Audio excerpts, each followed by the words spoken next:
unboxing review of the Smart Incubator. We need this little guy to get a new home. He's getting himself caught by his neck in those little grooves that you see there. Here's the quick unboxing. Bim bam boom. You want to keep this styrofoam as it is useful for retaining heat in cold situations.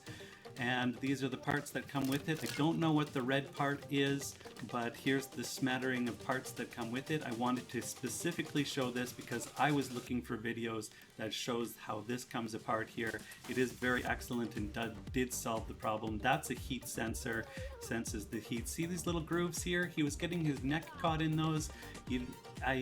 He's okay for the first week in there, but this one solves all of the issues that I had for visibility, for all of the hazards that they go through. So as soon as they hatch, put them into here and you'll be good to go. You can incrementally decrease their temperature with this one and view them very easily. It can be beside you on your desktop or wherever in your shop or whatever.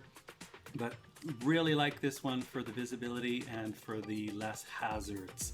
But I really love the other one for the roller style egg turning and all of that kind of thing. So hatch your eggs in the other style, and this one is also good for hatching, but I really wanted this one for the visibility, and I had the other one already. So this is the upgrade for the visibility and for the first week after the hatch. So I can observe them, their health, their eating habits, all of that kind of stuff.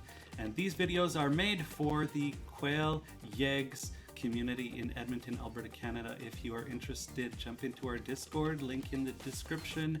Ask us any questions that you want about quail. We are quail specialists, Jumbo Coturnix Quail, and we'll see you in the next one.